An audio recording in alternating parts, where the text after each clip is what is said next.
available in more homes than the Pac-12 network. We are the podcast of champions. Fight! They give it back now to the 30, or down to the 20. All the band is out on the field! I'm David Woods from Bruin Report Online. And here he goes, Miles Jack! And I'm Ryan Abraham from USCFootball.com. Liner gonna try to sneak it ahead. Touchdown, SC! We are the podcast of champions.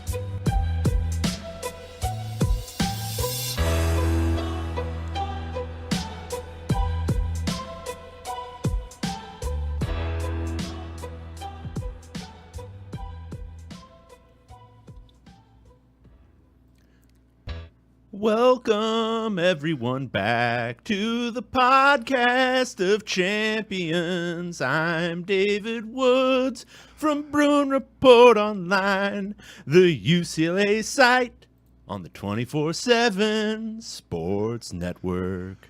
Well, David got me this time because I'm certainly not singing, but I'm Ryan Abraham from USCFootball.com, the USC site on the 24/7 Sports Network. Together, we make the podcast of champions, talking all things Pac-12 football. We are coming at you on our podcast network. It's massive. It's all over the world, this podcast network for the podcast of champions, but also on our YouTube channel.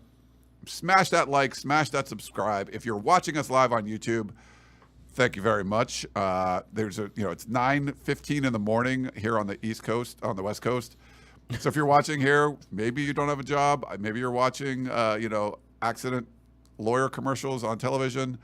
You're stuck in a blizzard out here on the West Coast. That is true. Scott says he's stuck in Portland, snowpocalypse, and I have nothing better to do with my time, so here I am. So I hope you stay safe, Scott, in Portland. Yeah, it's funny. I looked at the weather this morning. The whole West Coast is pretty shitty, and it's like 84 in Miami. But we're gonna get snow. Like the Hollywood sign could get snow. Yeah. I can't even believe we're in the studio. Like, all of LA would be shutting down. Driving over here today, I'm going to tell you this. There was a little patch of water in some shade. My car skidded. Was it like black ice? Because it was a little bit of ice. A little bit of ice. That's all I'm saying. A little black ice. So hopefully you guys are all staying safe wherever you are. And but we're here, both of us. I don't know. We're under the weather, like allergies from all the wind, or I don't know. It's kind of a good thing COVID isn't a real thing anymore. Otherwise, we'd be in trouble. Right. Yeah. I didn't get my cupcake before. David's got cupcakes. I made cupcakes. We're ready. We are ready. We're so pumped. David's in a good. Someone put that in the chat. David's in a good mood. G Greens wants to know why you're in such a good mood. It's a great question. Yeah. I got a cupcake. Ryan gave me a cupcake. I mean, when you wake up to a cupcake. Are you saying I just woke up? I have two small children. I woke up at 5:30, Ryan. No, I was up at 5:30 too. Yeah. But I was at the gym. I wasn't taking care of kids. No. Hence the difference in our physiques. Well, I hope you enjoyed the cupcake. I think I'm going to have one of those later.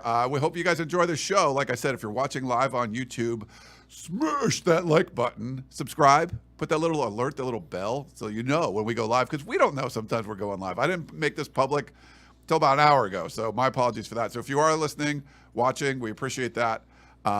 If you have any questions or comments, you can send us an email. We got a few emails today. Pac12podcast@gmail.com. That seems to be the main avenue of getting your thoughts to our mouths. So just send us an email there. That's great. You could also call or text us. Our buddy Perk left us a voicemail.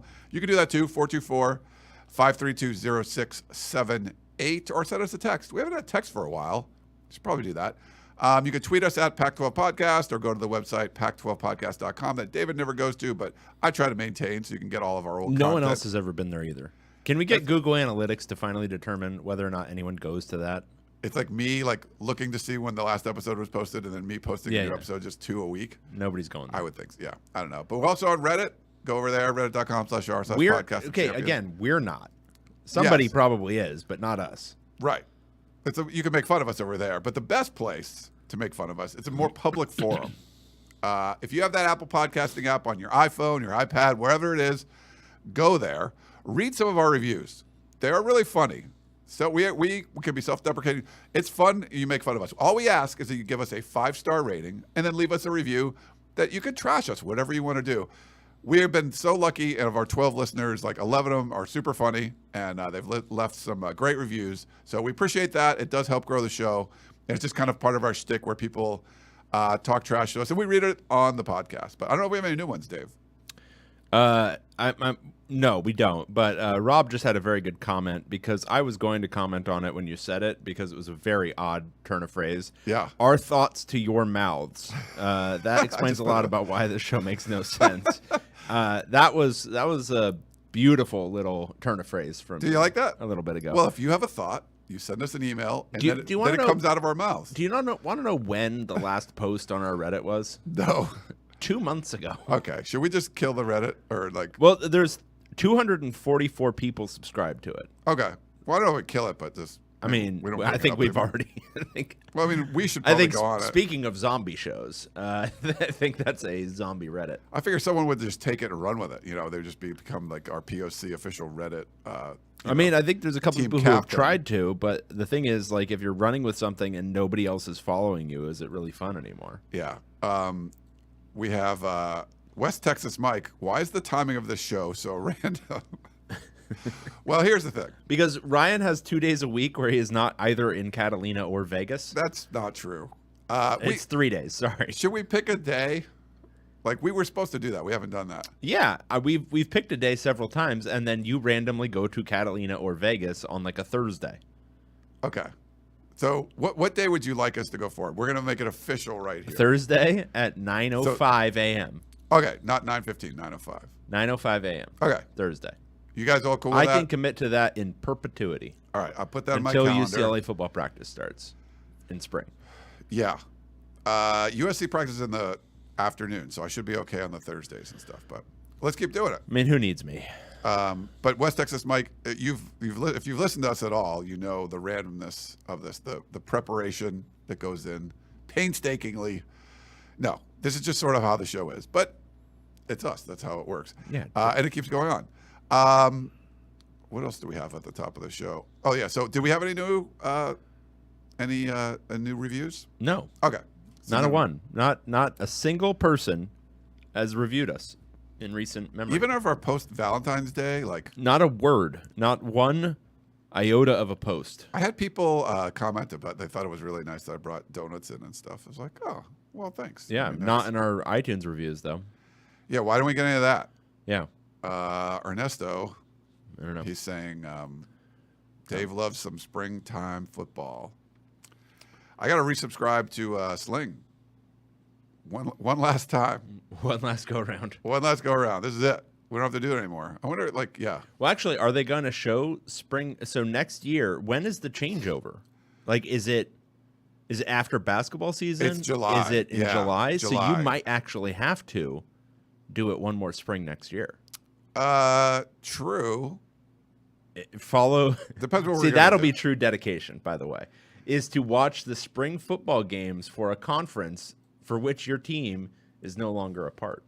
Well, it's not even just that. And that I think I would still do that if the Pac-12 was going to be the Pac-10 or whatever it is. Sure. And we're still doing the show, even though USC and UCLA are off to the Midwest. Because do you know why they went to the Midwest, David? To play Rutgers? No. You know we need the money. Listen, we're not just doing this for money. We're doing it for a shitload of money. Thank you to Blake for sending us that one. Thank you to Montlake- Spaceballs. Montlake Blake, yeah, Spaceballs. He gave us. We asked for suggestions for good drops. I don't know if you get a better one than that, but thank you. That was a good one. But yes, so USC and UCLA are going to be off for a shitload of money. I think we would still do the show at least through the spring and talk about spring football with all the schools. Like, I think that's definitely what we would have to do. And then who knows what happens in July. But what we're going to talk, the main topic today is like, is that going to be the case? Like, we still do not have a media rights deal in the Conference of Champions. And there's a lot of rumors and a lot of reports out there. I mean, I've heard everything from, the Pac-12 is going to sign this sweetheart deal to it's going to dissolve and everyone's going to get, poached by other conferences. Maybe they merge with a couple different conferences. I mean, there's a lot of stuff that could happen between now and then. So if everything's like sort of status quo and maybe they add 2 schools or just a 10, yeah, next spring I'll get Sling again, and that'll be the final, because that'll really be like the new deal will start July 1st or whatever. So you won't have to use Pac-12 networks and all that stuff. They'll be on something if the conference is still whole. But that's kind of in question a lot, Dave. I think that's kind of the main topic today. Can Kliavkoff pull off some sort of miracle, or are we going to see some fracturing? Are we going to see something outside of the Pac-12 just trudges forward with some new members and a new TV deal? Yeah, I mean, I think the reality is the Pac-12 or the Pac-10 remaining teams are going to have to deal with some very, very hard decisions of their own, because so what it sounds like, speculation is whatever ends up happening might be in the like $20 to $25 million a year range per school, whether it's Apple TV or whether it's some low-level offer from ESPN or whatever. That will be around what they're getting on this current 12-year deal, maybe a little bit more, but it obviously doesn't significantly alter the economies of the sport for these schools, and they'll be well behind every other major conference. But here's the deal. The Big 12, accepting new members, I think it's in their contract that new members only get a certain percentage of a full share of the rights deal. So they wouldn't necessarily make more money jumping ship. I think Oregon and Washington might be willing to do that because they'll recognize that like going to the Big Ten, if that's possible, but who knows if it's possible, would be good. But I think they're going to all be faced with some realities of their I don't know what's a nice way of putting it, but their like brand position in this media market, because whatever Kliavkoff may have promised, $40 million a year, whatever it is, it's not going to be that, but it's not going to be that anywhere, no matter where you go. And so is the $20 to $25 million a year, and maybe it's a streaming only deal, who knows, but is that still better than anything you're going to get anywhere else? Yeah, there's so much there. The talk of streaming, I think the New York Post reported that Apple is now a player in this. We haven't seen any tier 1 rights in college football go to a streaming service. Yep. And the benefit is, you got all these people that couldn't even watch on the Pac-12 network unless they changed their cable company or their provider. But it's also hard to get if you're switching around. You're watching college football, you're going to ESPN, Fox, and that Oregon Utah game is on Apple, and it's like that's a whole different thing. There's no easy, at least I don't know of an easy way to get to that or get to Amazon if you're flopping around. You're like, you got to get out of the YouTube TV or wherever you're watching now and then get into this app and then watch it from there. So there's definitely, the potential for more eyeballs in the Pac-12 network for sure, but the just casual fan watching is probably not going to be happening as much. So there isn't, the only barrier to entry there is cost, which with the Pac-12 network, it wasn't just cost, it was actual access. Like in certain parts of the country, it was impossible to access. So there's advantage to it. And let's be honest, losing UCLA and USC, you're actually losing a lot of the, with USC especially, you're losing a lot of the games that would have gotten picked up as marquee national games anyway. So it's also the major, like this was the largest area where DirecTV was. So I guess that, that was the biggest problem too, because DirecTV is like their biggest footprint was in Southern California. And then, now you don't have to worry about that anymore. Yeah, there's a lot of, I don't hate streaming only as an idea. Obviously it would be better to have better distribution on, for national games, but the access for watching every one of your games, because the thing is, what are you trying to appeal to? You're trying to appeal to your current fan base, or are you trying to appeal to like generic football watcher nationally? Because the problem with the Pac-12 is that I think there's been some diminishment among the actual fan bases of these particular schools, because the distribution sucks. So if you're a young alum who's living on the East Coast, your ability to watch to stay connected to your university's, a huge part of the marketing arm, a huge part of the outreach of the university is the major athletic teams, and your ability to stay connected to that is diminished because you're on the East Coast and you can't get the Pac-12 network. It would be improved in this situation. You pay your $8 a month for Apple TV or whatever, and you get to watch the games for 9 months of the year with basketball and football. I don't know. I guess that's a separate conversation, which is streaming only. Is that good or bad? I generally would lean towards it's better than what they have right now. Yes. But the other thing is, if you're Utah or Oregon or Washington or maybe the Arizonas, the schools that might have the potential to look elsewhere, do you see the Pac-12 having to drop down to a streaming-only plan, and do you see this as a viable option for you going forward? Because there's two different things going on here. You've got the network executives, the major movers and shakers who are making all this happen, who are almost invariably short timers who are just looking to eke out profits, and they don't really care about the long-term viability of anything. And then you have the university presidents and athletic directors, most of whom are looking to stay in their jobs for at least a significant portion of time, who have to think on a longer time horizon. You have to think, okay, as a president or whatever, leader of the university, what's going to be good for us in 10 years, not what's good for us right now. Yeah. And what's good for you in 10 years might be going to the Big 12, and maybe for the first 5 years you're not an equal member, but then after that you are, versus getting a short-term, slightly bigger financial gain. And the thing is, for any of it to be better than that, you have to rely on some TV executive realizing that the long-term economies of the sport are better if there's a major viable West Coast league, which involves doing a sweetheart deal right now. They're not going to do that because, again, none of them give a shit except for their bonuses every year. You love TV executives. Yeah.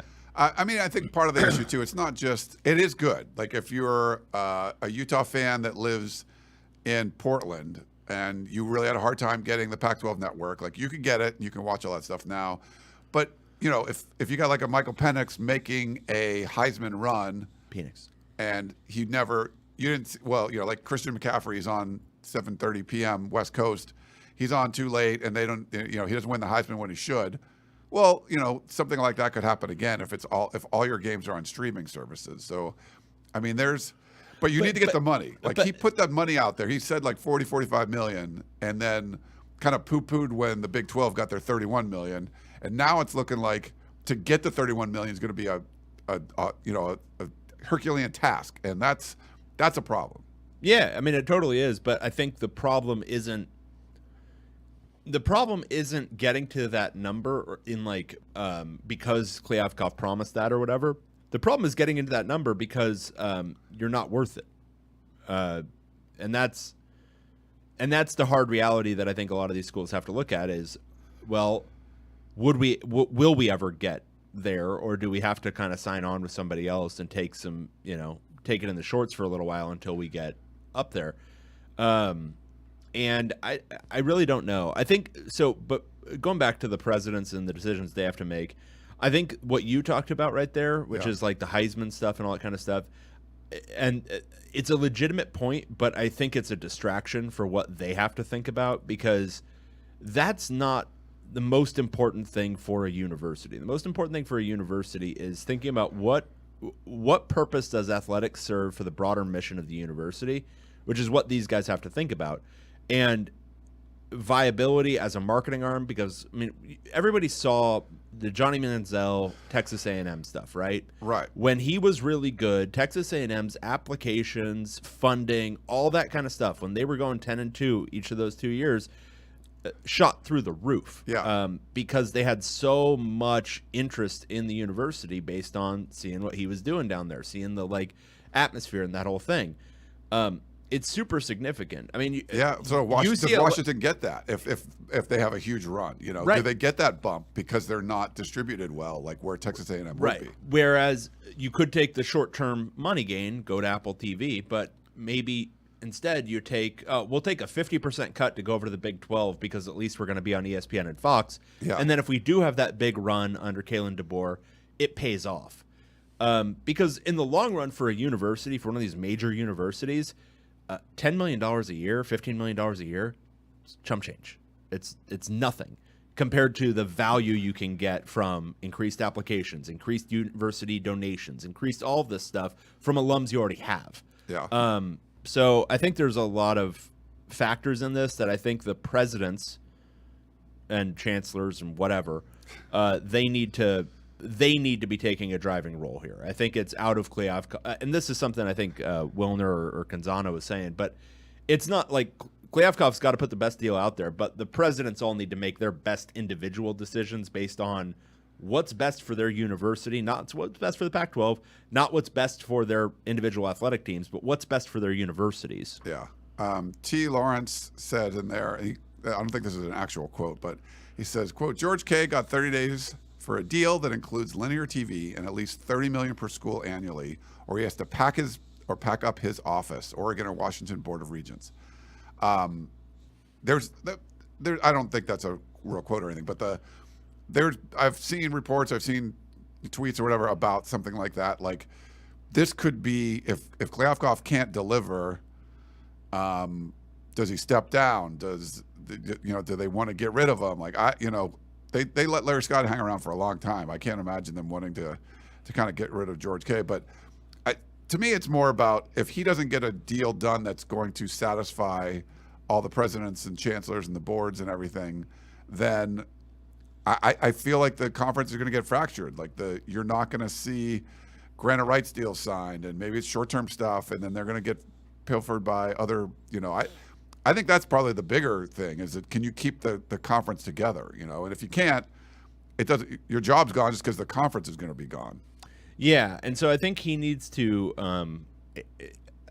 What he has to do is, it's kind of magician's work, but he has to find a deal that gives him good enough money and also a good plan for what it looks like 5 years from now, what it looks like 8 years from now.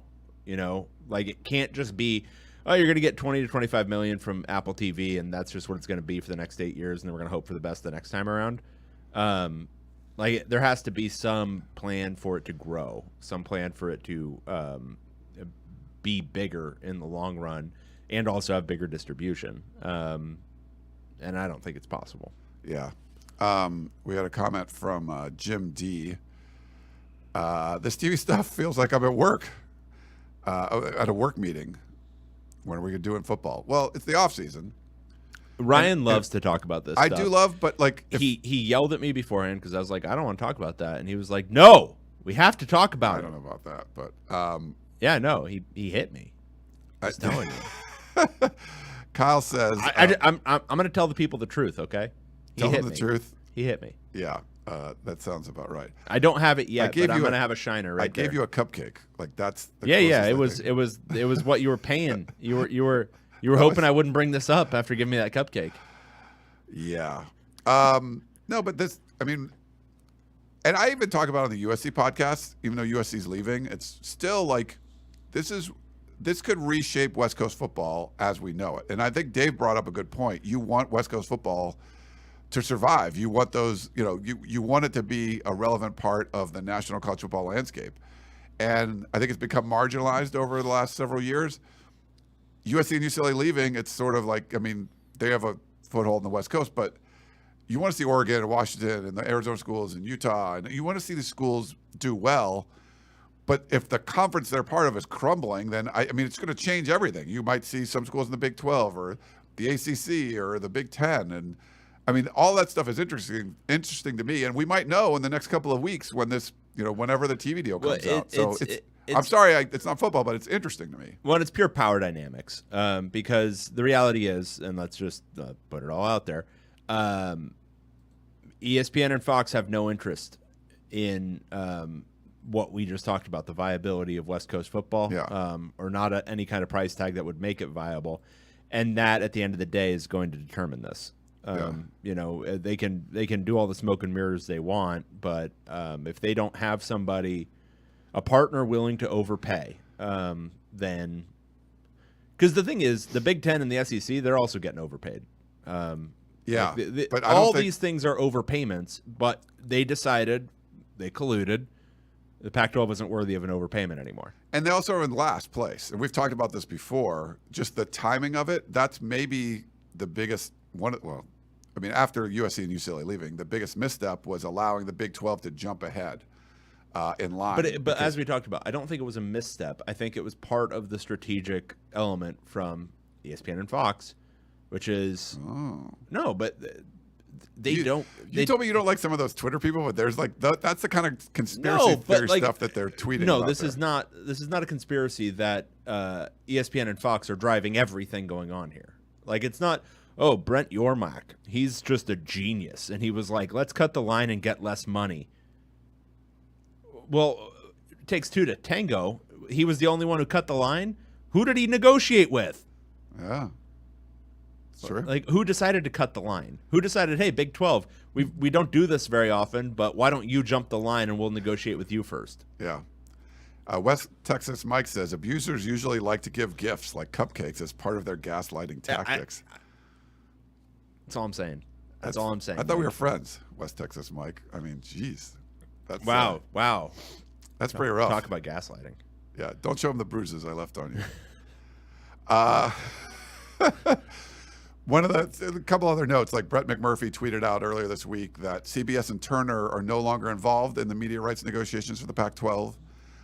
So as you see people sort of dropping out, I'd mentioned before the New York Post reported that Apple was going to be a potential landing spot for Pac-12 football. That could be interesting. The president for Washington State joined John Wilner, and he kind of talked about things, and he kind of realized that vote of confidence. I think he made a joke about the vote of confidence, like that's always what a coach or ED says right before he fires the coach. So I think they kind of understood, but they needed to do something.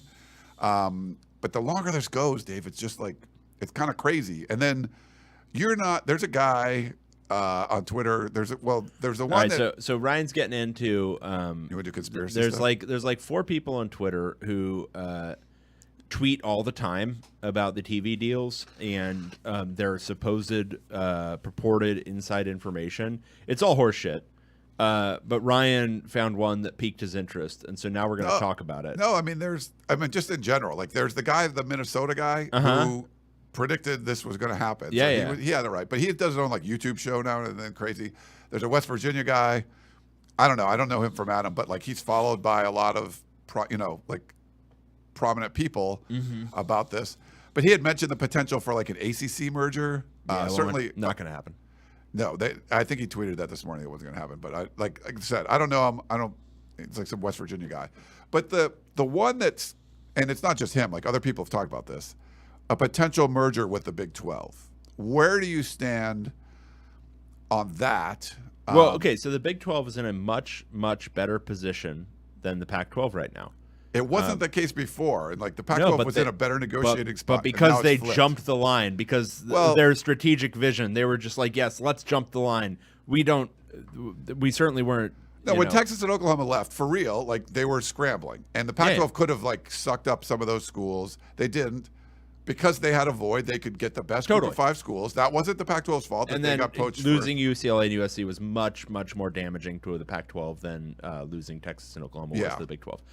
But before, if the Pac-12 wanted to do it, like on last May, you're in a position of strength. Now you're really not. Yeah. So the Big 12 has shored itself up as like a kick-ass football conference. Not the most wealthy conference, but a kick-ass football conference. And they're really good at basketball, too. They're probably the best basketball conference, right? Yeah. They've been that for a while. But yes, and Texas and Oklahoma weren't exactly lighting the world on fire for most of that time. But they are. Texas is a big part of why they are so good right now. But anyway, it doesn't make sense for there to be a merger.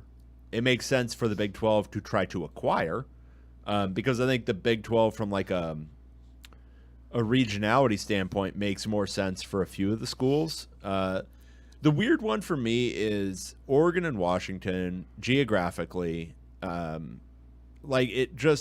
sort of like the LA schools, but there isn't the value add of the LA market, but it's so far. Like it is so far from the Big 12 hubs. It's so far from the Big 10 hubs. it's just so far. Like the Arizonas they make as much sense for the Big 12 as they do for the Pac-12. Like they're real close. Utah makes as much sense. Colorado makes as much sense for the Big 12 as they do for the Pac-12. But the Bay Area schools, because they've been talked about for the Big 10, I guess they make sense as like an academic fit with the Big 10. They make sense in that way, and it's the same sort of thing as the LA schools. But Oregon and Washington, I just don't know where they fit, like which one of those conferences makes the most sense. But I guess my point is, the Big 12 doesn't need to acquire the dregs. They don't need to acquire things that don't make sense, and they certainly don't need to merge. There's no incentive for them to merge when the Pac-12 keeps displaying its market weakness constantly. Going back 10 years when they couldn't leverage DirecTV to get distribution, all the way to now where they're struggling to get what would it be, 2/3 of what the Big 12 is currently getting per school. Yeah. So what's the incentive to merge? The only incentive is to add maybe a couple of these schools to make sense.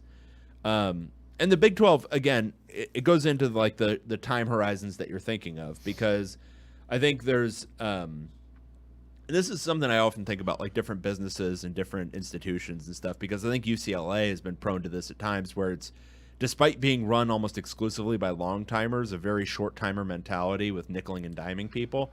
The Big 12 needs to think, okay, we are fine right now, but are we going to be fine in 5 years? Yeah. Are we going to be fine in 10 years? Are we going to still be viable? Does anyone care? And that's the sort of stuff that should influence decision making. It just often doesn't. And so, and I don't know what the answer is. I don't know if it's, okay, go out and try to acquire like 8 Pac-12 schools, or is it stick with what you have and just try to ensure that you guys can get the best deals for your 12 or whatever it is. I don't know, but that's what they should start thinking of, because it's quickly turning into a situation where there'll be the SEC and the Big 10 and then everyone else. Yeah, I mean, it's interesting. Like maybe if you can get Oregon or Washington, and then the rest of the Pac-12 falls apart, and then you can get the Arizona schools, you can Utah, Colorado on the cheap and make a big conference. I don't know. I mean, that'd be interesting to see. But that's why all this is interesting. Can you imagine, like what's the travel time to go? Like, if you got to get on a flight from Morgantown, West Virginia to Eugene, Oregon, like what is that going to be like? What's the travel logistics or something like that? It would probably be pretty bad. Yeah, that is. Let's pull it up. Okay. So if you drove it, it'd be 40 hours. Is that information that you needed? No, I don't think they're going to take a bus. You don't think so? Probably not. All right, so that's a wow. It's a connecting flight, but that wouldn't be the case for the guys flying. I mean, it's probably about a 5-hour flight, 6-hour flight. Brutal, super brutal. But that's the thing is, I mean, it's no less brutal than LA to any of these places. It's just you're not actually getting as much value, and that's not me commenting on Oregon, the institution, or Washington, the institution. Wow, why are you trashing them? I'm commenting on the geographic location. And you're such an elitist. You're such an LA cities elitist. Oh my God. But that's part of it. So I don't know. And that's not to say that they won't find a home. They probably have the most value of anyone left in the league. Yeah. It's just, are they going to be attractive enough for these conferences to continue to bend themselves in weird shapes? Yeah, I remember Scheer told us last week that he didn't think like the Arizona schools would make a move first, but it would be more of like if Oregon and Washington aren't happy, and we've had some comments in the chat about, if they're not happy, they're not going to sign a grant of rights deal. Someone said they're not going to sign a grant of rights deal if it's for a streaming service. So there's some of that going on. I think they can posture that way. The problem with Oregon and Washington is how much leverage do you actually have? Because, yes, you are the biggest dick in the conference left, right? You definitely do have the biggest schwang and schlong. But in the broad scheme of things, do you have any other option? Like, what is your other option? Do you buy? Yeah, no, I think you're right. But if this was Oregon and Washington saying we're not going to sign this, or do you buy that like Cal and Stanford are like, no, we don't want this team joining? Like, there's a lot of talk about the president's not being on the same page, that votes to add schools aren't going 10-0. There's a lot of they need 80%, right? And there have been reports out there that they're not getting the right votes. I don't know if those are true or not. Do you believe that the presidents aren't going to, like, there's going to be, like, Cal Stanford might feel a certain way, or Oregon, Washington, certain way? Historically, that's always been the case. Yeah. Like, there's the schools operating in lockstep is a relatively recent phenomenon. Historically, there has been a lot of disagreement among the member institutions. Yeah. Losing UCLA and USC actually, I would think, diminishes the strength of, like, the Cal Stanford, because those schools, I think, generally speaking, were working along the same lines in terms of what they wanted and what they wanted to do. So it's going to be interesting, and whether a simple majority wins, I think there's a lot of factors here where, because everything is so unstable, if you're voting to add schools and, like, enough members are not happy with it, say it's 4 of them, do they just take their ball and go home? Yeah. So I think there's a bunch of crazy stuff. I mean, I think if you're betting on whether or not the Pac-12 stays together, I think it's never been more uncertain than right now. The thing that I keep coming back to is there another option? Like, is there really another option? Because I know there's a lot of speculation the Big 12 wants X, Y, and Z. Do they want them right now? Because if they don't want them right now, you got to sign something. Like, it's kind of along the lines with Kyle. He's saying, do you think because there's instability, I assume this is why he's saying this in the Pac-12, do you think the Big 12 wishes they could go back on BYU, Cincinnati, UCF, and Houston? I don't think so. I think those were all good moves. I don't think you'd want to say, hey, we're going to add Oregon and Washington, but, we wouldn't have taken UCF and Houston or something. I think it's more about you're adding more to it. So I don't think there would be regrets on that. I don't know. You have any thoughts on that? Or No, I mean, I think it made sense at the time. I think it still makes sense. And also, again, the Big 12 might want to wish they could go back and see if they could add, see if they could get involved in the negotiations to get UCLA and USC. But that was unknowable at the time that they were looking. Probably, you want to replace Texas and Oklahoma? Yeah, that would have been Speaking of big swinging dicks, that would have been the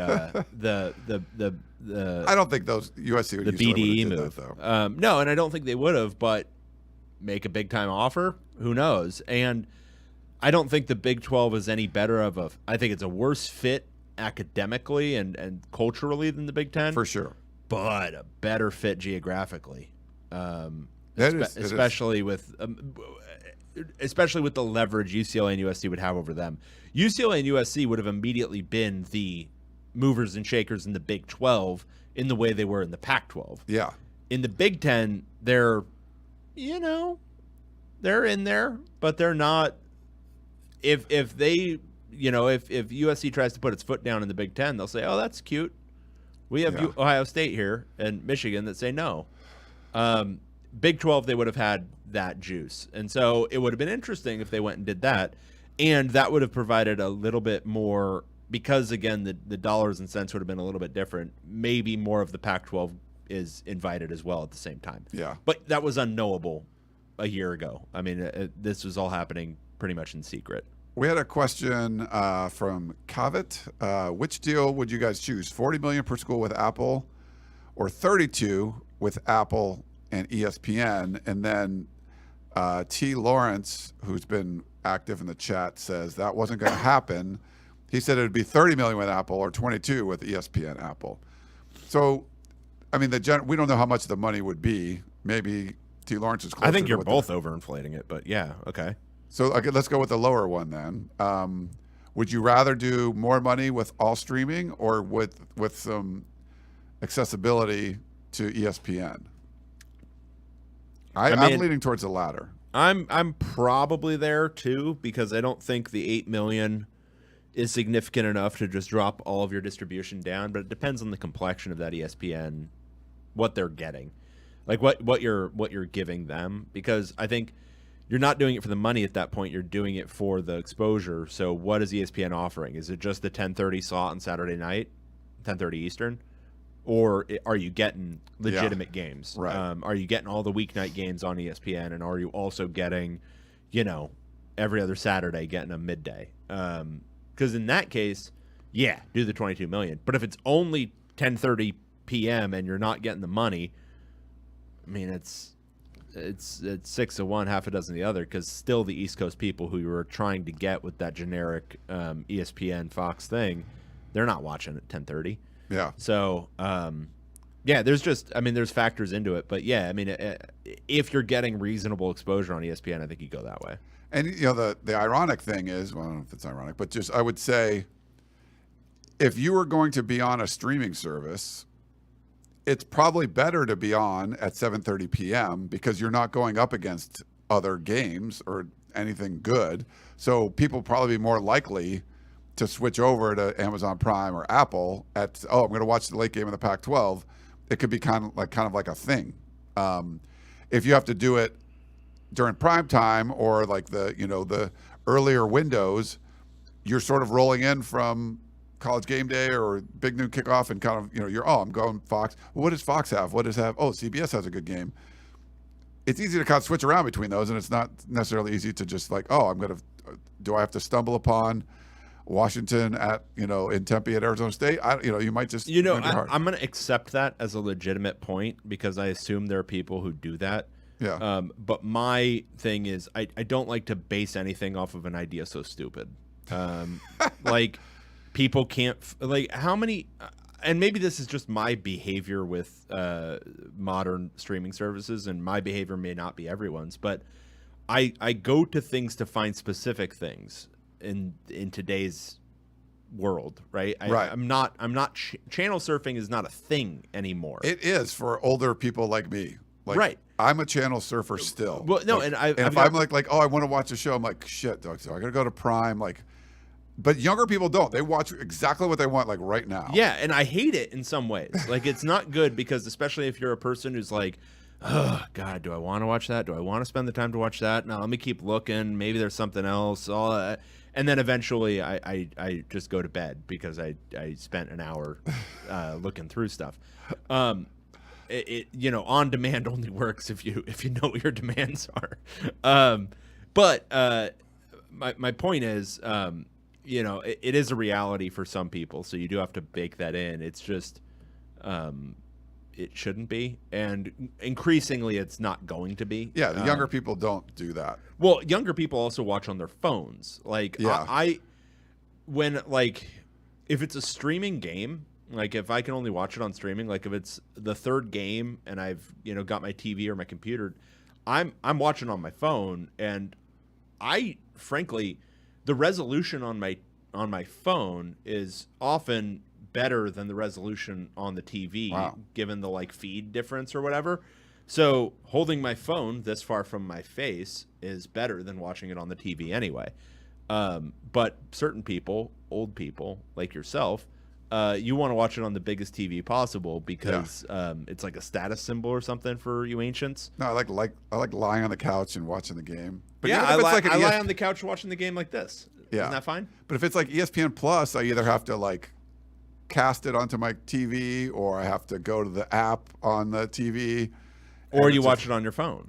Yeah, I'm not a big I usually never watch on my phone. I'll watch on an iPad. Wow. When we're watching 3 games at once for the Pac-12 season, I usually have iPad, computer. Phone is last option. Yeah. But, so somebody in the chat just asked, how are people even going to know that games are on Apple TV? And I'm like, again, I don't even understand the point. Is the only way you find your team's game by literally scrolling through your guide on your cable but that's your subscription? teams, I think you're not a consumer of the NFL or college football in general. You're watching very specifically, but I like to watch, hey, I don't know. I don't think 3 weeks ahead of time that Michigan, Ohio State's coming up, or whatever. Maybe Michigan State. That's an earlier season game. But when I'm watching College Game Day or whatever, then you're oh, Michigan State's on today. So, okay, I'll check that out. And sometimes you don't see that, and you're just oh, what's on ESPN? Oh, wow, it's Tennessee's Alabama this week. Okay, I want to watch that. Just sort of randomly knowing that that's something I would want to watch. Or, oh, well, Texas and Baylor are both ranked. I'm going to watch that game. but I don't go into the weekend thinking about Texas Baylor. It's just sort of like on the channels that I normally go to. So that's, I think, what people are talking about. That's part of the problem. Yeah, I mean, I get it to a certain extent. I just think there's going to be some technological shift around this if more and more sports are on streaming. Like, there's going to be something where you've got like this is the college football channel where you click to whichever thing is on and it's going to open up that app on your whatever. But it doesn't matter. The point is, yes, people behave stupidly and channel surf. This is an interesting kind of point from Covet, and spells John wrong, but that's okay. Are John Wilner and John Canzano just homers? Because they seem to be the only positive voice for the Pac-12 right now, but they're also the most respected. They think the Pac-12 won't get less than the Big 12. And apparently they had a podcast that came out today maybe that they said that they think the deal is going to be north of the Big 12. Those are the only people I've heard say that. They're certainly, well-sourced in the Pac-12. I don't feel like they are homers, just personally, but I feel like, you're getting, a lot of sources that are in the Pac-12 footprint, and I don't think anyone wants to believe that that's not the case. And I think both of us are hoping that the Pac-12 is able to get some kind of great deal, because if they don't, I don't want to see this conference crumble, and that's what could happen. So yeah, I don't. Do you think I don't think they're being homers about anything. I just feel like I don't think it's homering. I think the Pac-12 people are positive. You always have to pay it. Always read reporters, especially ones who have proven to be well sourced in the past, in the context of, well, what are they well sourced on? Wilner and Canzano are really well sourced on the Pac-12 because a lot of their sources are high level presidents or, in many cases, people at the Pac-12. And so are they being homers, or is this an interesting insight into what the Pac-12 is currently thinking? Yeah. And what does that tell you about the Pac-12? They're either confident or delusional. And I think you have to read it that way, because the important thing to understand about Wilner and Canzano is they're, especially Wilner. I don't actually know Canzano's background that well. Wilner is a reporter first. He started as a beat guy. Commentary is secondary to him. And so when he's reporting things, it's sourced reporting. And so those sources, I mean, he's a classic beat guy. These aren't guys just talking, but they may not be accurate. Those sources might very well be a little delusional because they're Pac-12 sources. But it's insightful, it's interesting, and it's worth reading for that. Yeah. Understanding the context. You should always contextualize what you're reading. And when you stop at, oh, these guys are homers, they're idiots, especially with a guy like Wilner, where, we've all read his reporting in the past, and especially on the end days of Larry Scott, it was all very, very accurate. Well, the sources didn't change. So what did change, and what is a factor now? And that's the way you should read it. That's the way you should understand it. But always keep your brain on when you're reading somebody, especially somebody who's a respected voice, rather than just dismissing it, because you may not agree with it. I don't agree with it. I don't think the Pac-12 is going to get that much money, but it's interesting that they think that. Yeah. It's interesting that they are operating with that belief, because that's the way you should read it. The Pac-12 isn't releasing this information, but Wilner is getting it. Yeah. T. Lawrence says, if it's not my alma mater, I'm not streaming it unless I'm gambling on it, which I think there's a lot of people like that. Where do you stand on, this is a really important topic that I can't believe we haven't brought up yet, but T. Lawrence, thanks for being in the chat, but where do you stand on the initial, H. John Benjamin, when your first name is just an initial now? I feel like that's kind of serial killer-y. If you are not a politician from the 1800s or an author of 1800s fiction, you should probably ditch it. Yeah. I think there's something seriously wrong. Yeah. With Just kidding, T. Lawrence. Just Larry. You're Larry. Yeah. And that's fine. Be Larry. Planet Moolah wants to buy us some Little Caesars. That's nice. Are you a Little Caesars fan? I don't think I've ever had it. Really? Yeah. It's not bad. They did the hot and readies and stuff. I kind of like doing them. They had one real close to here, and it went away a while back. Let's do one more, and then we'll kind of move on. Let's go to Philip Maz. What are the odds that Apple or Amazon either purchases Sling/Fubo or start their own TV streaming service a la Hulu when all these channels, so then all these channel changing issues are moot. So instead of just, I think some of them are starting that where you can like access multiple streaming services in one app, which I think would make things a lot easier. But to have everything have their own app, like I'm just at YouTube TV now, I can watch it. So it's like basic cable essentially. I don't know. Do you think that's going to happen? I'm waiting for the sports version of ESPN on streaming, like the all the sports shit. Yeah, all the in sports stuff in a streaming channel that's designed for it. That's all this kind of stuff. And maybe it's just an offshoot of Amazon at some point, but because I think there's different behaviors at play, and I think I haven't even thought it through very much. So, but it'll be like it'll be like everything else I talk about. But live stuff versus on demand. You're taking a service that's designed for on demand, and you're making it live by doing the sports thing, and it's basically live. It's 10 seconds delay or whatever it is. But it's two different. It's a different consumer behavior, which is what we're all talking about, like the channel surfing versus not. Well, the people who are going to streaming to find something to watch, they're not channel surfers. They're people who, I've got a defined idea about what I want to watch, or I know this is the place where I go to find the TV shows that I like, so I'm going to go look on Netflix or whatever. Versus sports people who are, I want to watch this at a specific time on a specific channel. If it's on Apple TV, great. I just need to know where to go.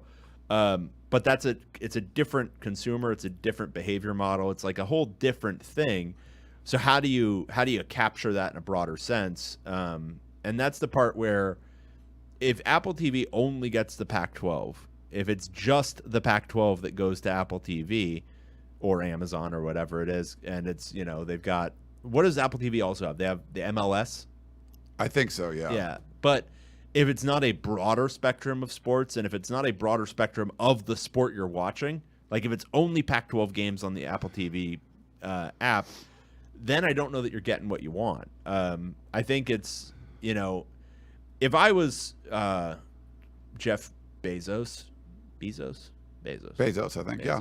Well, Yep. Bezos. We're going to go Bezos. Okay. If I was Jeff Bezos and I really wanted to get into the sports space, I wouldn't dip my toe. Sports is a viable business model. You understand that it is. Go make a huge Godfather offer to like all of college basketball or all of college football or everything that is not currently like the NCAA tournament. Everything is not currently like nailed down, and go get it. Yeah. And have a platform built around it. Because I think ESPN is trying to Frankenstein their way into that, where they have, oh yeah, we're good at streaming. They're not. The ESPN streaming stuff kind of sucks, and also they're still using old school production models. You could go a little bit hard if you wanted to as Amazon, because you've got literally billions of dollars to play with, and it would massively increase your subscriptions, and you could probably charge more for some sort of sports tier to Amazon Prime that would open up, billions of dollars of revenue for you. Yeah. That's what I would do. I wouldn't dip my toes with Thursday Night Football. I wouldn't dip my toes with the Pac-12. I would try to buy up a huge amount of the rights. Buy them out of some of these contracts and buy up the rights. Yeah. This is a funny one from T. Lawrence. He says, my first name's Tracy. I've been mistaken as a female, but I'm a male. I'll go with Larry. So he's going to switch his name. No, now go with Tracy. Go with Tracy. Do you have What any, the hell? Do you have any history with it? I know a Tracy. Do you know I know Tracy? a couple of Tracys. There are two entirely different Tracys on the UCLA beat right now. Both men. There's another Tracy? Yeah. There was a lot of, like, Shannon Terry, who was the former, he runs on 3 now, but he was like the former Rivals guy. Like he hired me, there's a bunch of, These were all taken by women. These started out as male names. oh, they were. I didn't know that. Yeah. I wasn't aware of that. Yeah. We also got to talk real quick. What do you think? Ohio State comes in and says, hey, Washington, I know we had a deal. Play home and home. Rip that shit up. Not playing. That tells me more than anything that USC and Ohio State are probably going to be playing in 2024. But Yeah. Any thoughts on Ohio State canceling this? And It's does a bummer. Does it? We're all talking about the instability. Does it impact Washington and Oregon being maybe less likely to sign something because they're like, man, we're not even going to be able to get to play these schools. We need to join one of these other conferences. Does it give a Washington or Oregon cold feet about viability going forward in the Pac-12 that this game gets canceled? Because there's just going to be too many big games in the Big Ten that they don't want to do this. I mean, I think it's a huge bummer. I wouldn't take too much more from it besides that at this point because it's not the first big home and home that's gotten canceled. Yeah. UCLA and Michigan had their home and home canceled. Yeah, UCLA canceled that, right? Or was No, that Michigan. Yeah, you piece of shit. But these things happen. It's a big bummer. But Washington get a nice little payday from it, I think. I think you got like $500,000 or something. Yeah. But I don't know. I mean, I think you look at your future schedule and you see what the gaps are. I don't think any cancellation of a single non-conference series should be that big of a deal to Washington or to any of the schools, except if it was. I mean, Washington State's been a viable enough Power 5 program with basically never having a home and home with anybody. I know, that's insane. So it's not the end of the world, but it is just a huge bummer. Seeing Washington and Ohio State doing that would have been a lot of fun. But I wouldn't. I think there's a big incentive to like extrapolate from all these little data points that, oh God, this is the end of the Pac-12. This is why. This stuff happens all the time. Yeah. And it always has. For 2024, USC opens the season against LSU in Las Vegas. They have Notre Dame on the schedule, and then probably like Ohio State, Michigan, Penn State. Like that's going to be insane. Their first year in the big. It's almost like, and this is just me, again, just spitballing here. It's almost like there's going to be a competitive disadvantage to being in the Big Ten. It's almost like it's going to lead to more losses than you would otherwise have. They'll probably have more losses, but their schedule will be so ridiculous with an expanded playoff. I mean, that could be like you could lose 2 or 3 games and people are like, they're still playoff. If they beat they lose like LSU to open the season, but they beat Ohio State later. Like there's like it's going to be really funny. But if you lose them all, then do you know what's really going to be really funny? What? When UCLA and USC are still hit with East Coast bias because they are literally still on the West Coast and they don't relocate their universities to Nebraska, and it's still because most of their night games on the West Coast people are still not watching. You think it'll still be a thing? Yes, of course it is. They're going to play a lot of early games. They're not going to get the benefit of the doubt that a 3-loss Michigan team is going to get. USC would. Uh-huh.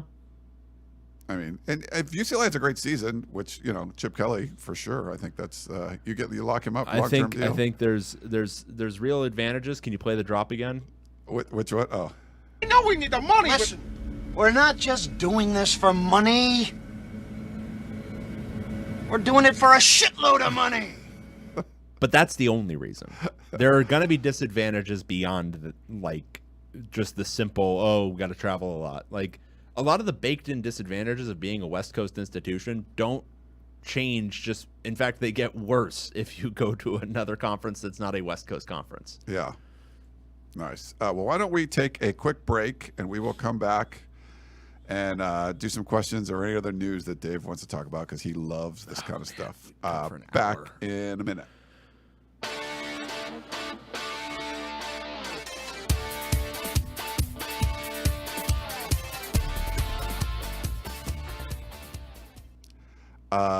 Welcome back. Taylor says, Ashley, Lindsay, Leslie, Madison. The girls took a bunch of boy names and never gave them back. I didn't know that. Yeah. There's things you learn. Someone did want us to talk about Civil War generals, but we're kind of going long. I was just going to bring up Ashley was the name of one of the characters in Gone with the Wind. Oh, yeah. Yes. Leslie Nielsen. Oh, Ashley. Leslie Nielsen. Yeah. Popular. Leslie Nielsen. Yeah. Yeah. Is that right? Is that how to say it? Yeah. Very nice. Let's start with a voicemail, if that's okay. No. You have no choice. I haven't muted you for a while. That was fun while we did that. Okay. Here we go. Hey, what's up, guys? It's Ferk. Just kind of had a question following up on last week's episode, how you guys were talking about kind of the future of the remaining Pac-12 schools. And I know a lot of blame can be placed on Larry Scott. Sounds like with things that are moving forward. Some blame could be put on George Kliavkoff, but I was wondering how much blame would you guys put on the current and past Pac-12 presidents during this time, presidents of the schools, because it seems like they either don't really know how much of a factor athletics can play in kind of the overall success of their university and obviously the conference. It seems that they either don't know or don't care, and they were kind of willing to just let Larry Scott do whatever. And so I was wondering kind of how much blame you'd put on those guys. And then on another note, I know from a few podcasts ago, Coach B reached out to you guys for you guys to be fans and come down to see his game. I don't know what the hesitancy was on your guys' part, but I want to say to Coach B, I'm happy to support the Ramona Bulldogs, I think, from Indianapolis, Indiana. And if you guys ever somehow play out here in Indiana, there's a good chance that I will probably consider going to the game. So looking forward to the upcoming season. Anyway, love the podcast. Thanks, guys. Nice. Our hesitancy is that we don't travel. We can see Perk when we're covering the. We should go see Perk. So the initial question was how much blame goes on the university presidents for everything that's gone on. Obviously, a ton. Yeah. And they extended Larry Scott. Yeah, and I think they were sold a bill of goods. They took way too long looking under the hood.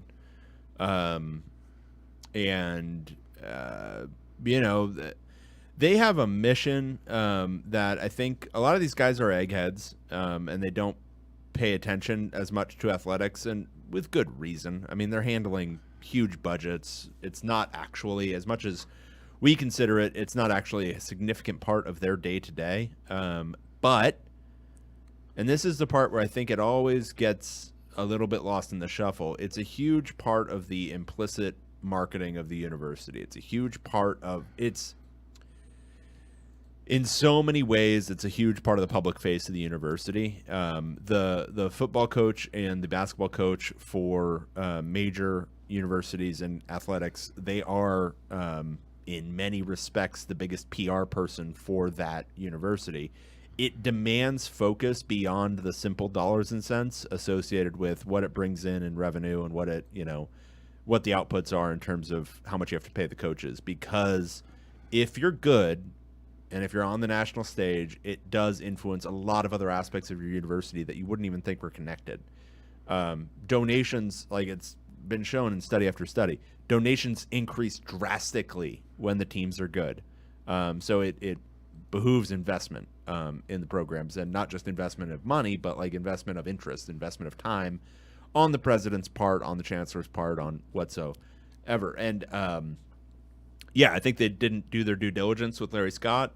They were sold a bill of goods. And there was a few presidents that were sort of championing him, and they were completely wrong. Yeah, well, and they were sold up the river by him. It was very much, we're going to get X amount of money from this, which, given what they did with Comcast, maybe he literally just messed up the basic math. I have no idea. But they were sold on something that it probably should have been, this is too good to be true. And these are, major academic types. I mean, they should be pretty smart. Okay, maybe you're sold the initial bill of goods, but 5 years in, 6 years in, when you're not getting anywhere close to that amount of money, and the DirecTV thing is obviously dead. Like, it's been obviously dead for 8 or 9 years, and they were still talking about it. Do you remember the beginning where you're just like, how's this deal going to work? And it was just like, it's not. It's never going to work. Right. And it never did. And getting locked into, what was it, a 12-year deal? Oh, my God. So terrible. And just all these things that, savvier people should have been able to figure this out, and they weren't. So, yeah, I mean. But owning the Pac-12 network outright, that's going to be huge. It's gonna be great when we have our own rights, leveraging them. Yeah, except you no longer have USC and UCLA's. Yeah. And they're not absolved here. I mean, as we've talked about, if you want to pin blame, UCLA and USC are damn near at the top of the list. But the individual presidents, I mean, these were all voting members of the Pac-12, and they all voted right along to let this happen. Yeah. So Larry Scott, the representative, and he sucked, but he wasn't appointed from on high. He was voted in. Yeah. And they extended. took way too long voting him out. Yeah. And sometimes you just like, you make this decision like it's going to be Larry Scott, and you're just buying to what he's selling and just keep it going. And there was definitely people that, he kept his inner circle. He knew how to, butter up the right presidents and keep, basically he was doing whatever he could to keep his job. It wasn't what was in the best interest of the Pac-12. I mean, he wasn't even talking to athletic directors in the beginning. And so that's stuff that if you're the president and your AD's coming to you, you're like, hey man, Larry Scott's not even taking my calls. You'd be like, hey Larry, next meeting, like, we should have the athletic directors involved in this, but it was only the presidents and chancellors. And yeah, there's just so many problems with all of that. Speaking of Coach B, I think he's got the first. You want to start us first email from Coach B? Yeah, let me pull it up. All right, so this is the Oregon State one. No, we had already done that one. This was conference realignment. Conference realignment. Yeah. What up, my dudes? I love talking conference realignment, and Davey W's claim of an inevitable two-league 24-team super conference format has got me thinking. So I have 3 for you, numbered for Dave's convenience. 1, for the record, I hope the Pac-12 sticks together. I got love for West Coast. But if the Big 12 raids the Pac and Mountain West, who are the new conference rivalries going to be? For reference, here is where you projected the teams to end up on the last POC. Big 10, Super, Washington, Oregon, Stanford, Cal, USC, UCLA. Big 12, Mountain West merger, Wazoo, Oregon State, Colorado, Utah, Arizona, Arizona State. BYU, Utah, and the Holy Bowl seems like the only lock. I guess USC will immediately compare themselves to the Ohio State University, but I imagine Penn State will actually be more of a realistic problem that pops up every year. Maybe someone from the former ACC, USC versus Pitt, winner gets to keep the 2021 Biletnikoff Award for the year. UCLA versus Michigan State in the annual battle of the Second Sons. I am hoping for an Oklahoma State versus Oregon State annual game that slowly takes over the title of the Orange Bowl. Interesting. I think, well, it depends. Like if Oregon State and Washington State kind of go together, like part of the Mountain West or something, I think we projected that. They would probably have to They would play each other. Rivalry. I think they would be each other. They would be the rivals. Utah, if they're in the Big 12, certainly the Colorado thing would kind of go away, and it would be more about BYU would be like the big rivals, like Arizona State bringing their own rivalry. So that's not really. I think actually Oregon State would probably just maintain Oregon on the schedule. Probably, they would probably be incentivized to do so, and Wazoo would probably do the same with Washington. But if those schools are in the Big 10 and they got to play the Pac-12 school, I don't know. Like the Texas A&M and Texas didn't play anymore after. Texas yeah, but A&M there's left. like real weird animosity there. Yeah, I think the states would want them to continue. I to think play they those would. games. Yeah, but all right. 2, any chance of a West Coast versus East Coast league? Corner schools to the Big 12, then the ACC versus California, Oregon, Washington, Hawaii, Alaska. Go Seawolves. That's a long. That'd be a long haul. That would be a long haul. Yeah, I don't know. I don't think any of those mergers make any sense. Yeah, probably not. It's more about. It's like, do you need to buy the whole company when you can take the top 2 employees and then the company sort of falls apart, and if anyone else you want, you could get them. I feel like that's where, and right now the Big 10 doesn't have a commissioner. Kevin Warren is on his way to the Chicago Bears. They haven't announced a replacement yet, so it's hard to see the Big 10 doing anything. Yeah. But Brett Yormark, I mean, I think he's going to be in the ear of all of the Pac-12 schools, or a lot of them, and if they're going to take his calls much more often if this TV deal isn't very good. And that's just sort of like the reality of it. Like, you have to deliver. Kliavkoff has to deliver on this TV deal, or the people under you are going to look elsewhere, wherever it is. Totally. All right, and 3, can we stop pretending Stanford and Cal are going to allow San Diego State into the Pac-12? No shade to State, that's my local school. I'm just saying, let's be real about Bay Area academics here. UC academics believe themselves better than the Cal State schools. They are more likely to start a new academic conference to rival the Ivy League. Cal, Washington, Stanford, Tulane, Vandy, Northwestern, Georgia Tech, Duke, UC Davis, Cal Poly. Wouldn't that be fun? Keep it rocking. Looking forward to a Springfield POC talk. Coach B, you included a Cal State in your list, Cal Poly. They are a Cal State. They're a California Polytechnic, but they are in the Cal State system. Yeah. Do you buy into the fact that Cal, Stanford are sort of like, I don't want to say vetoing, but aren't voting for members like that you're looking at from the football point of view. Hey, add Southern California. Hey, add Dallas. But you're looking at, it used to be a school, it's a religious affiliated school, SMU.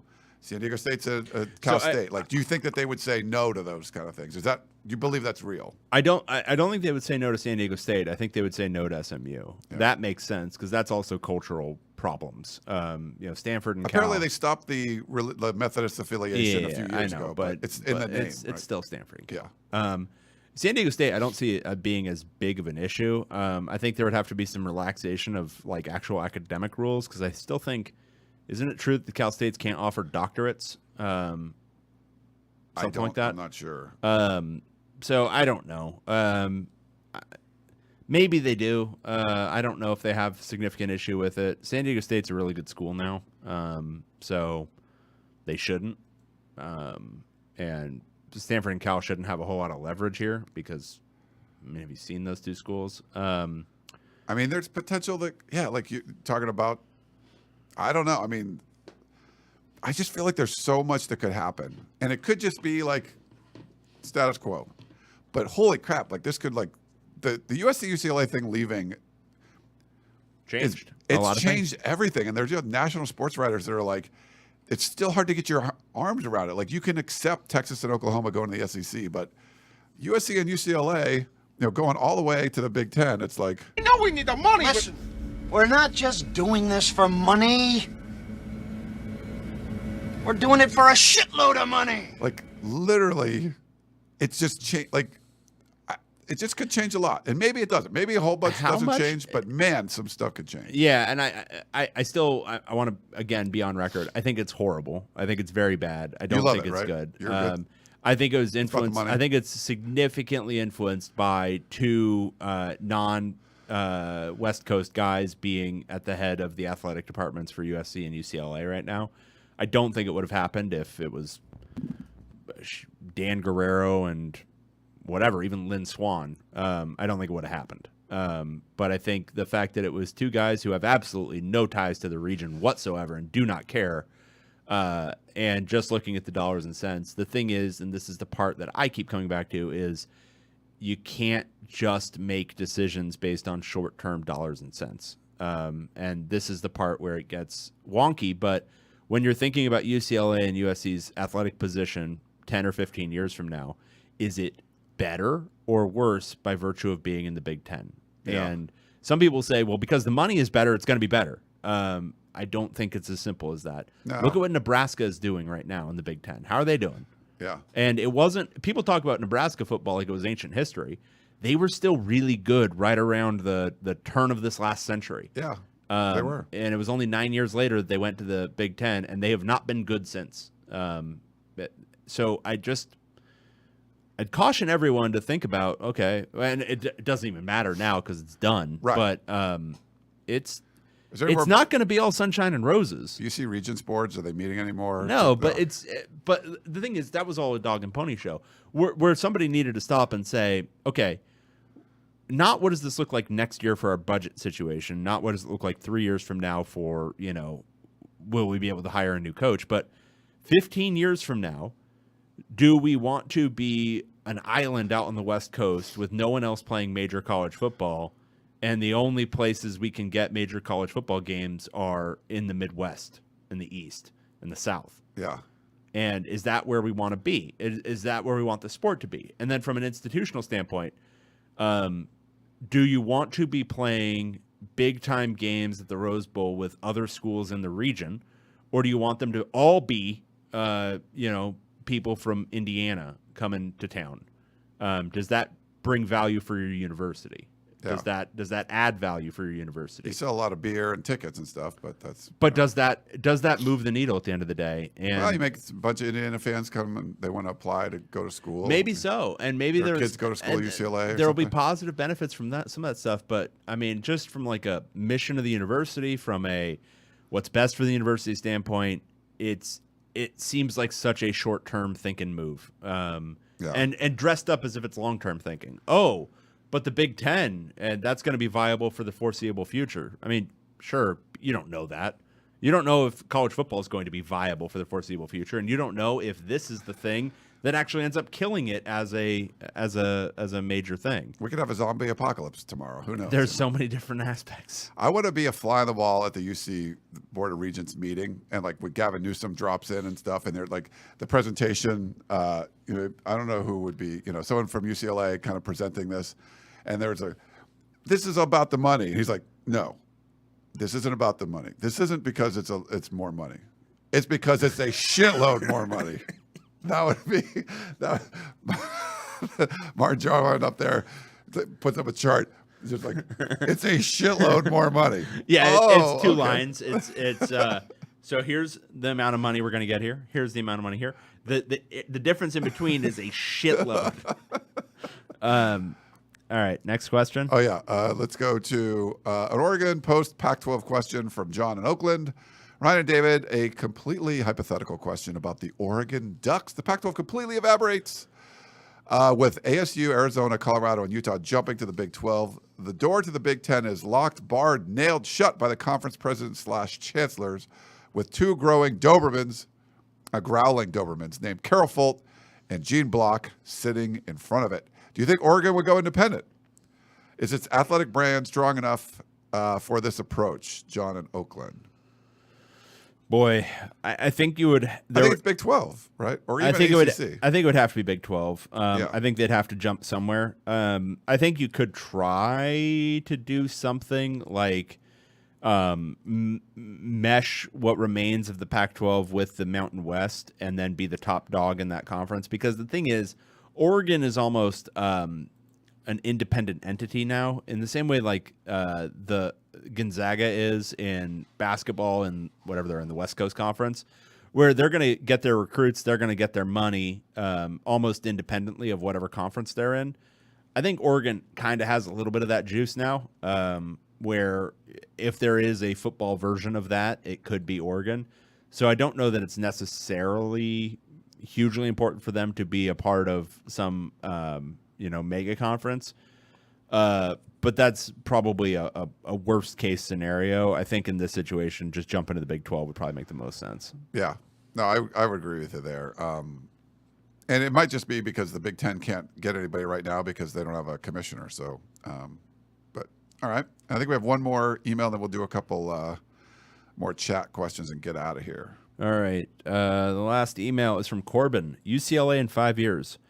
Hello, Ryan and Dave. With the LA schools leaving the charred remains of the dumpster that was once the Pac-12 in favor of the sometimes frozen plains of the Big Ten in 2024, I started thinking about how each team would evolve into their new conference and coming up with various comparisons. My question is, does UCLA become Jordan Brand Maryland? And by that I mean a football program for a state school that is overshadowed by the local and occasionally good professional teams that it shares a media market with. As its background talent is recruited away by USC and Alabama, does UCLA start selling season ticket packages starting at $99 as basketball becomes the real gem in conference play? What is UCLA's answer to SECU Field's loaded crab pretzel? Thank you for the weekly hour of laughter as I pretend to do work. I don't understand the Jordan Brand Maryland reference. Is Maryland in the no, Maryland's Under Armour, so they're like big, yeah, but yeah. That, like the founders, like. But are they in the? But how is that are they in the shadow of what, the Ravens? Who are they in the shadow of? Yeah, I don't know. I'm not quite following, but So, a football program for a state school. The founder of Under Armour is like a Maryland guy, But Jordan Brand. Okay, I'm struggling with this one. I'm struggling a little bit. Yeah, because I'm not sure. Okay, so I would say UCLA has. I think there's a reality that both college teams in LA are going to struggle with the presence of two NFL teams in LA, and they have already started to in the last couple of years. But when they're good, people will show up. Yeah. In the same way that's always been true. When UCLA and USC are good, people will show up. As I've said, I think they're going to have a harder time being good in the Big Ten. Doesn't mean they won't be, but they're going to have a harder time. Or is that? So you're saying that the conference that we cover, the Pac-12, the Conference of Champions, you're saying is weak? That's what you're saying here? I'm saying it's local, and local beats all. Not having to. So it'll be harder because of the travel. The travel is going to make it a lot worse. Gotcha. Okay. So that's about it. Right. I don't really know how to answer the rest of it. They should. I mean, legitimately. Here's another thing. Basketball tickets at UCLA for like students cost a lot of money. Do they? Yeah, they don't give them out for free. I told you the USC UCLA basketball game, they were selling like $150 tickets. I was like, whoa, that's crazy. They should be free. All tickets for students should be free. I like student being able to buy a student package. This is the nickel and diming I'm talking about, by the way. Is it does not matter significantly for the bottom line of anything besides the athletic department, and the only reason it matters for the athletic department is because at UCLA they have to be independently self-funded. Yeah. And they don't get subsidies from Central Campus for some stupid bureaucratic reason. And so they have to charge stuff for students to go to basketball games, but ends up being, I don't know, how much revenue could it possibly be? A few $100,000 a year? Doesn't matter. Those It'd be like a selling point. Like, hey, you get free tickets. Free tickets, and then when you're an alum, after you've attended how many games over your 4 years, you're going to want to continue to go to the games, and now it costs $200 for your young alumni seats. Yeah. And then 5 years from then, now it costs $800 because you're not a young alumni anymore. Are you going to keep going at that point because you got the gateway drug early on? Like, take your lessons from the drug dealers, okay? I try to all the time. Right. You do not need to like just completely like get all the blood from that stone right at the beginning. You give them a free one. You want to be a leech. You give them a free one. You want to be a leech for a long period of time. You want to be a parasite. You don't want to be a vampire. You hook them with the free ones in college. You don't want to kill the thing. This is a good example. Okay. You want to be a vampire, not a zombie. Oh yeah, so right. Keep them alive. Keep them alive. Maybe turn them, but just suck a little bit of blood. I never understand what what do you have to do to turn? Like, so are you? Well, it you're depends. Just like feeding versus turning. It depends on what your vampire fiction is. Okay, because so there's one things. where like they bite you, then you have to bite them at the same time. Oh, really? And you got to do this whole thing, and then you turn that way, and then you turn that way. But I don't know. That might have been Anne Rice, and that was all like commentary on like there was a lot of like homoeroticism there when it was still like a taboo subject. So was it metaphorical? Who knows? And then there's the sometimes they bite you and they only suck a little bit of blood, and that's when you turn, or they bite you and they suck all your blood and then you just die and you're a husk.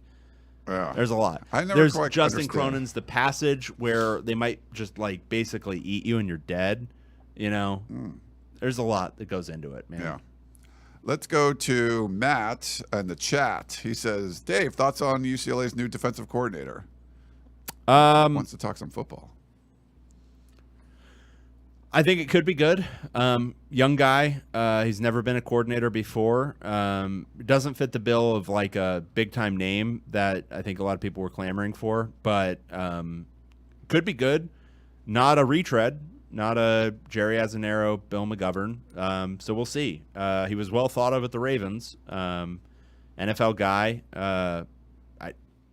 We'll see if he can recruit. We'll see if he can, bring that level of energy to that. But new blood hopefully has like a better understanding of what modern defense is supposed to look like. And we'll see. New blood. I like new the blood. pun there. We love new blood. I think it's like storming outside. It's crazy.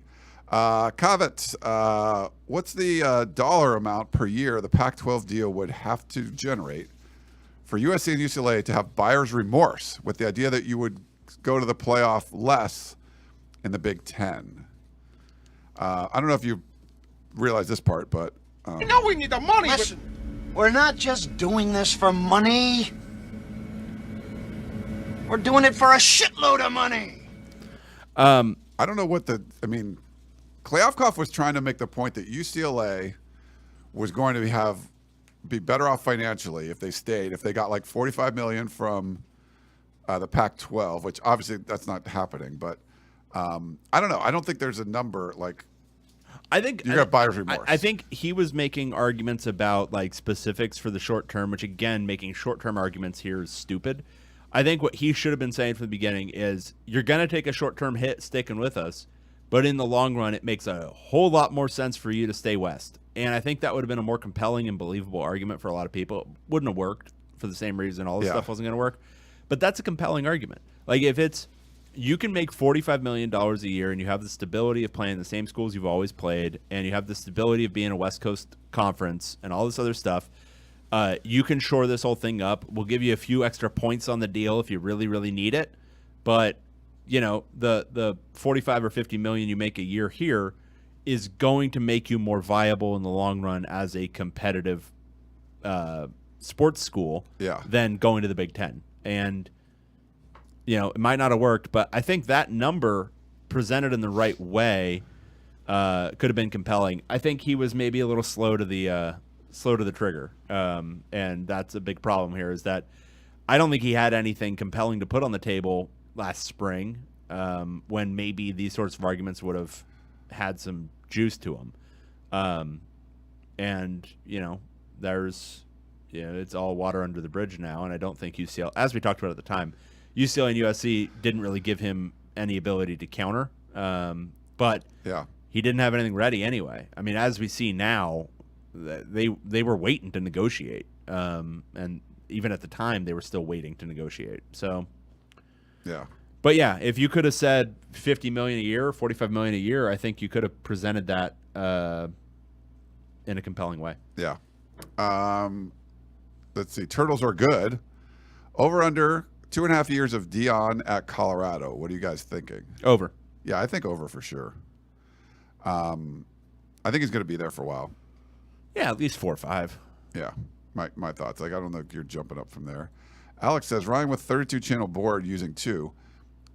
I asked for suggestions because I have a lot of weird sounds that I don't know what I would use for. Like, you know, what am I? Oh, groovy, baby. I played some of these last week, and then you guys made fun. So I asked for suggestions of good sound for our show. We got one, so I used it. So give us more suggestions, and I will do that. I think too many drops is not so good. I think keeping it, you know, keeping it simple, keeping it fresh. Yeah, is good. Kind of overdo it. We'll do one last one from Kyle. Best guess on what conference Washington and Oregon will be playing in 2026, and what happens to the remaining 8. We kind of talked about this last week, I guess. What was the question? Best guess on where Washington and Oregon will be in 2026, and then what happens to the remaining 8. Haven't we been answering that all friggin' show? I think we have no friggin' idea. My best guess is that they are. They went from good mood to pissed off. Well, we just I'm sorry. We had to spend an hour talking about TV deals because that's what you put first on the document today. We didn't have to. You talked about it willingly. I didn't force you. Well, I guess I slapped you around. You hit me. We talked about this already. But shine up the back of this hand. Oregon and Washington in 2026 will be playing their football games in the Big 12. There you go. I like it. That's different from the answer I gave last week. Do you want to know why? Because nobody knows. Nobody knows anything. We don't know.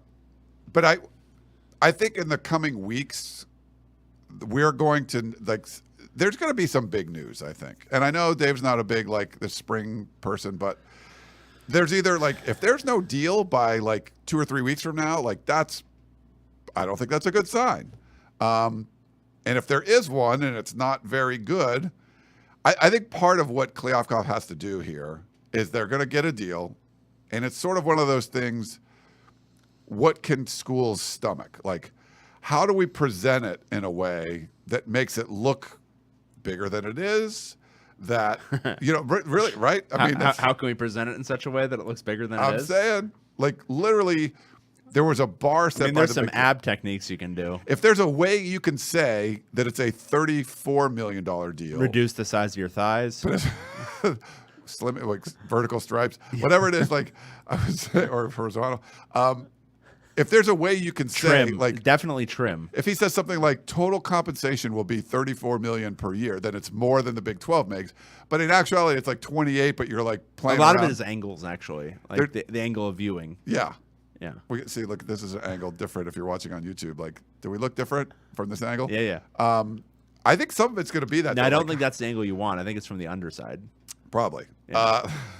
How do you present it Like, I think that's part of the issue here too. So I don't know, man. This is like super It's all compelling about how for you me. present it, man. Yeah. Yeah. Super compelling to me. I know you don't like it, but whatever.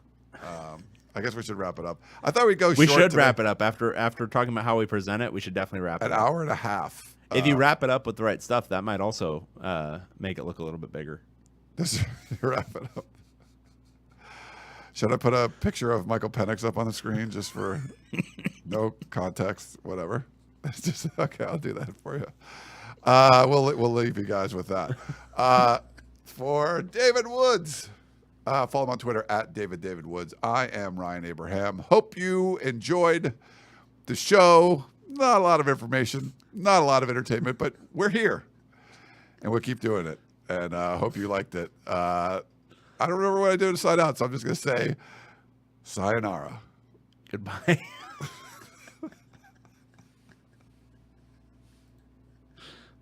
Oh, boy.